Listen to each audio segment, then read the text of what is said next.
commence à entendre souvent que des gens sont poussés par des gens sur internet à devenir trans et subir des interventions médicales. Et il paraîtrait même qu'il y aurait des groupes qui les forceraient.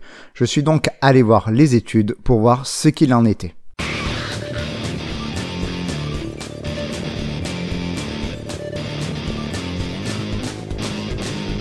Bon, j'ai fait 45 minutes de vidéo sur l'identité, comment tu te construisais en tant qu'homme ou femme. Là, je vais te le faire en 5 minutes pour que tu comprennes. Tu comprendras ce que c'est d'être trans parce qu'on a besoin pour que je t'explique un peu le contexte. Bon, comme je vais être très rapide, il y aura des approximations, mais si tu as envie d'aller plus loin, va te taper les modèles sur les 40 minutes de vidéo. Donc, dans 99% des cas, quand une personne est née, elle fait partie d'un des deux sexes, féminin ou masculin. Il y a bien des gens qui sortent de cette dichotomie, donc je vais toujours pas parler par souci de concision. Les deux sexes sont dimorphiques, c'est-à-dire qu'ils entraînent des caractéristiques physiques et mentales différentes. Le dimorphisme physique est assez fort. Par exemple, dans énormément de cas, une personne peut classer correctement une personne physiquement selon son sexe. Le dimorphisme cognitif et psychologique, lorsqu'on addiole la culture, est très faible dans les méta-analyses. Impossible, par exemple, de distinguer les deux sexes en lisant un test de personnalité ou un test de QI à travers le monde. Un nouveau-né repère déjà ce dimorphisme. Il est par exemple capable de détecter qu'un type de voix correspond à un type de corps dans les premiers mois de sa vie. D'un autre côté, tu as des éléments culturels qui associent des caractéristiques à ces sexes. Exemple chez nous, les cheveux longs sont plus associés ici qu'ici, ce qui, pré-calvitie, n'a pas de sens biologique. Et ces éléments culturels, un nourrisson est aussi, en quelques mois, capable de les détecter, comme par exemple il associe la taille des cheveux, le sexe et la voix. Et il y a plein d'éléments culturels qui vont bien plus loin dans la différenciation des sexes que ne le fait le dimorphisme de base. Par exemple, il n'y a pas dans nos gènes des infos qui nous disent qu'avoir une bite nous prédestine à porter une robe ou avoir les cheveux longs, ou à se maquiller ou pas. Pareil pour les attitudes et la personnalité. Par exemple, l'agressivité est souvent associée au sexe masculin dans notre culture, différence quand même assez faible dans les études dès qu'on s'intéresse aux actes agressifs commis par des hommes ou par des femmes. On trouve des préjugés, bien plus ou moins négatifs sur les deux sexes, préjugés dont certains sont prescriptifs, c'est-à-dire qu'on calque des attentes sur les gens en fonction de leur sexe. Ce qui fait qu'on va pas se contenter de préjuger d'une personne selon son sexe, mais on va aussi s'attendre à ce qu'elle agisse de telle ou telle manière. Donc on a deux sexes qui sont plus ou moins dimorphiques selon certaines caractéristiques, et on a des caractéristiques culturelles qui les différencient. Une partie de la recherche essaie de déterminer quel pourcentage de la culture ou du sexe explique certains comportements. Par exemple, c'est grâce aux études interculturelles qu'on a remarqué qu'il y avait bien des différences moyennes de personnalité entre bite et vagin, mais qu'elles étaient faibles et que la variabilité entre les individus était tellement importante qu'on ne pouvait pas déterminer des profils types de personnalité entre les sexes. Quand on te parle de genre au lieu de sexe, c'est qu'on s'intéresse plutôt au côté culturel pour vraiment simplifier. Et donc toi, tu arrives dans le monde et dès les premiers mois de ta vie, tu repères qu'il y a deux sexes avec un physique différent, dans la plupart des cas, qu'on attribue ces caractéristiques différentes aux deux, et en plus on attend quelque chose de différent de ces deux sexes. À 3 ans, les gosses se foutent déjà de la gueule des gamins qui ne rentrent pas dans ces cases. Donc à 3 ans, il y a déjà des traces de tout ça. Quand ton sexe, tes caractéristiques biologiques, tes sensibilités personnelles conviennent à ce que la société décrit ou attend de toi, ben ça se passe mieux pour toi que quelqu'un dont la société ne lui propose pas les éléments qui lui conviennent. Et cela ne concerne pas que le sexe et le genre. Par exemple, si tu es agité, ton corps tend vers une activité physique forte, les chances que tu te sentes bien en classe telle qu'elle est proposée actuellement sont moindres. Alors, prenons l'humanité. Tu as des sexes avec des morphologies différentes, des caractéristiques différentes, des éléments culturels attribués différents et des attentes différentes. Pour un paquet de gens, tu as tout qui est aligné sur ton sexe. T'as genre une bite, une voix grave, les cheveux courts, te vont bien, la maçonnerie c'était cool, et pour d'autres, ça correspond pas. T'en as carrément, c'est leur corps qui ressent un truc chelou. D'autres sont décalés par rapport à ce qu'on attend d'eux, ce qui a amené les gens à créer des catégories pour décrire leur situation dans ces différents cas possibles. Les trans, ça désigne des gens dont les sensibilités ne correspondent pas à ce que l'on attend d'eux par rapport à leur sexe. On appelle ça un terme parapluie, c'est-à-dire qu'il est très large pour décrire plein de réalités différentes. Bon, en général, c'est là que les gens partent en couille dans les explications. car on a tous une vision du monde différente. Certains pensent que le chromosome détermine les éléments culturels au mépris des études scientifiques. D'autres pensent que les caractéristiques culturelles sont fixes. D'autres pensent qu'au lieu de fixer des éléments culturels filles-garçons dans le marbre, on ferait mieux de tout brûler et de laisser les gens être qui ils veulent selon quel que soit le sexe. T'as 15 000 visions différentes de comment le monde il devrait être. Mais ici, c'est une chaîne sur les études en psychologie. On n'est pas là pour discuter de ça. Donc, on va se recentrer sur les gens. Donc, comme je l'ai dit, quand t'es dans ce cas-là, tu commences déjà à t'en prendre plein la gueule dès le début de ta vie et tu vas subir une pression à être dans les clous, ce qui va créer plus de chances d'avoir des troubles psy et retarder ta capacité à définir correctement qui tu es. Dans ces cas-là, on a une solution qui a montré pas mal d'efficacité pour leur bien-être à ces gens-là, c'est ce qu'on appelle la transition. La transition, ça consiste à assumer tes sensibilités de manière aussi variable qu'il y a d'individus sur Terre, en changeant ton nom, en t'habillant comme tu veux, en changeant ton corps, ta façon de parler, etc. Une panoplie de méthodes pour y arriver. Très important pour la suite, une transition peut très bien se passer sans intervention médicale. Donc quand je parle de transition, je parle pas forcément d'hormones ou d'opérations lourdes. Et ça n'est pas spécifique à la transidentité, assumer qui on est et modifier son comportement en fonction. Si t'es un Z qui a milité aux élections, t'as dû te rendre compte à quel point ça fait du bien d'entendre des gens qui pensent comme toi et t'aident à assumer ton opinion, qui tu es et agir en fonction. Mais la transition de genre et de sexe, c'est plus difficilement accepté que des transitions politiques. C'est beaucoup plus stigmatisé. Ce qui peut être difficile parfois pour l'entourage, et c'est là qu'arrive Lisa Littman, chercheuse ayant demandé à plusieurs parents ce qu'ils pensaient de leur enfant se déclarant trans en envoyant un questionnaire sur des forums. Des forums de gens pas contents, évidemment. Elle a alors reporté que 80% des parents n'étaient pas d'accord avec leurs enfants, qu'ils n'avaient rien vu venir et que les enfants s'étaient radicalisés sur Internet.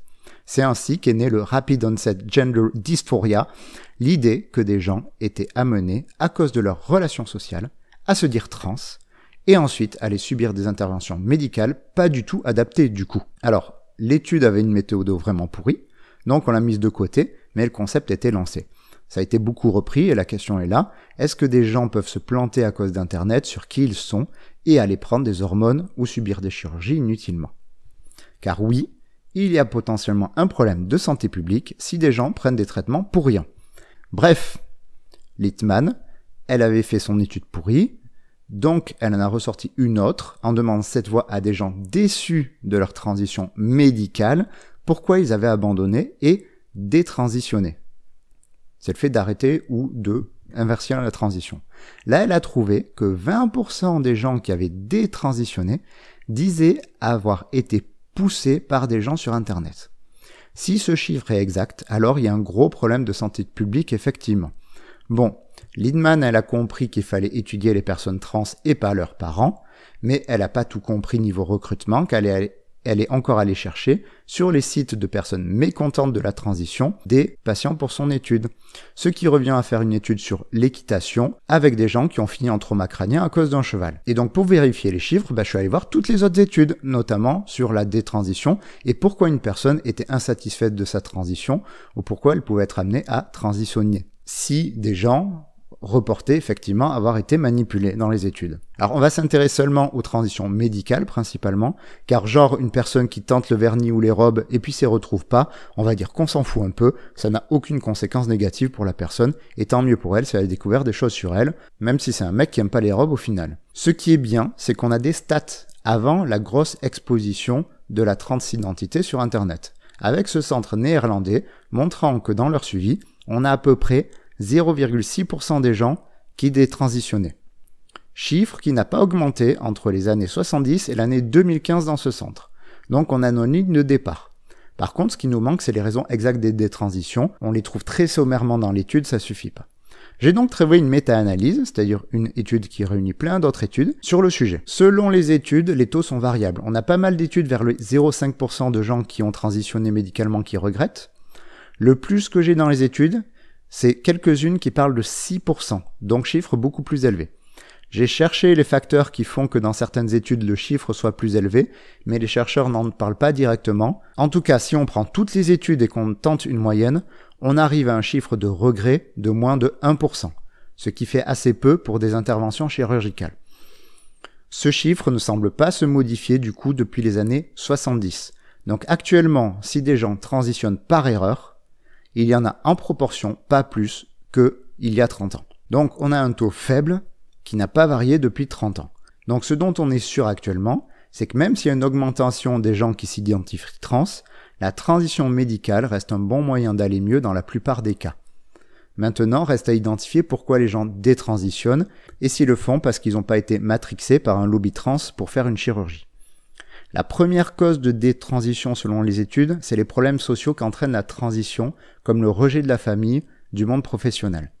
La deuxième, ça serait le manque de satisfaction lié à la chirurgie, comme par exemple des sensations étranges au clitoris ou des chirurgies qui ne conviennent pas finalement. La plus grosse étude, faite sur des dizaines de milliers de personnes non cis, a posé une question ouverte aux gens pour pourquoi ils avaient détransitionné. Et ils ont différencié les facteurs internes et externes de détransition. Les facteurs externes, c'est principalement la pression extérieure, mais on peut noter aussi des arrêts dus à des événements de vie comme le décès d'un proche ou une rupture qui font que la personne n'arrive pas à poursuivre le processus, et aussi le prix que ça coûte, la transition médicale. Les facteurs internes sont ceux propres à la personne, comme l'incertitude concernant son identité, le fait d'aimer transitionner et d'entrer et détransitionner, et le fait de s'être rendu compte dans le processus que la transition médicale ne répondait pas à leurs problèmes. Dans l'étude, on montrait que seulement 15% des gens qui détransitionnent avaient été influencés par un facteur interne. Donc déjà dans le chiffre de moins de 1% de gens qui détransitionnent, on en a 85% qui détransitionnent par pression extérieure. Ça explique d'ailleurs un phénomène que l'on voit dans plusieurs centres. Les gens arrivent pour transitionner médicalement, détransitionnent, puis reviennent finir leur transition. En fait, le cas le plus fréquent serait que la personne transitionne, plein de gens n'acceptent pas, se foutent de sa gueule ou la rejettent, donc elle arrête la transition, mais revient quelques temps après pour pouvoir continuer quand elle a repris de l'énergie. Et donc si on cherche dans ces 15% qui n'ont que des raisons internes, on cherche pourquoi les gens détransitionnent en fonction de leur parcours personnel. On a découvert des raisons que l'on soupçonnait pas avant, comme par exemple l'homophobie. En gros, une personne serait homosexuelle, sauf que comme elle s'en prend plein la gueule de l'être, elle pense que changer de sexe et de genre va lui permettre de vivre sereinement sa sexualité, ce qui n'est pas forcément le cas. Et dans ce cas, effectivement, ce n'est pas une bonne idée de transitionner. Donc dans les études, on trouve bien des observations que les gens peuvent transitionner pour de mauvaises raisons. Dans de faibles proportions, mais ça existe. Les chercheurs, par contre, disent qu'on a besoin de plus d'études pour comprendre le processus de détransition et surtout les raisons des détransitions et des erreurs de parcours, même si elles sont infimes. Donc quand on prend les études avec pas mal de populations, les gens qui transitionnent pour de mauvaises raisons, ça existe, mais c'est loin d'être la norme. Quant à ceux qui sont sous pression par des méchants lobbies, si on les cherche pas spécifiquement, eh bien on les observe pas dans les études. Bon, on peut essayer d'extrapoler les chiffres vraiment de manière très exagérée. On va prendre l'étude qui détaille le plus les raisons de détransition. C'est une étude qui évalue le taux de détransition très élevé à 6%, c'est-à-dire 6 fois plus que ce qu'on voit dans les autres études. Donc quand on prend ces 6%, qui donnent leurs raisons qui détransitionnent, on va essayer de prendre dans les raisons de détransition celles qui laisseraient supposer une mauvaise raison de transitionner, c'est-à-dire qu'en fait, qu'ils n'auraient pas dû transitionner. Par exemple, c'est ceux dans cette étude qui diraient qu'ils sont paumés sur leur sexe et leur genre, c'est-à-dire qu'ils ont transitionné en étant complètement paumés. On arrive à un chiffre de 54 personnes sur 28 000 qui auraient transitionné sans qu'on soit sûr que ça soit une solution viable, ce qui fait à peu près 0,19%. Et si tu transposes ce taux aux autres études qui sont 6 fois moins, ça ferait un taux de 0,03% des gens qui transitionnent potentiellement pour de mauvaises raisons. Donc est-ce que des gens transitionnent pour de mauvaises raisons? Oui, il y en a, mais extrêmement peu comparé à tous ceux dont la transition apporte un bénéfice important. Et est-ce qu'il y a un gros lobby qui va forcer les gens à transitionner pour de mauvaises raisons? Tu peux être rassuré si tu as peur pour tes enfants, parce que vu les études, soit ce gros lobby, il n'a pas encore mis son plan en action parce qu'on voit pas de changement du taux de regret depuis 30 ans, soit peut-être finalement, c'est très difficile de tromper quelqu'un sur sa propre identité, soit le plan de ces lobbies est vraiment nul à chier parce qu'il marche pas du tout.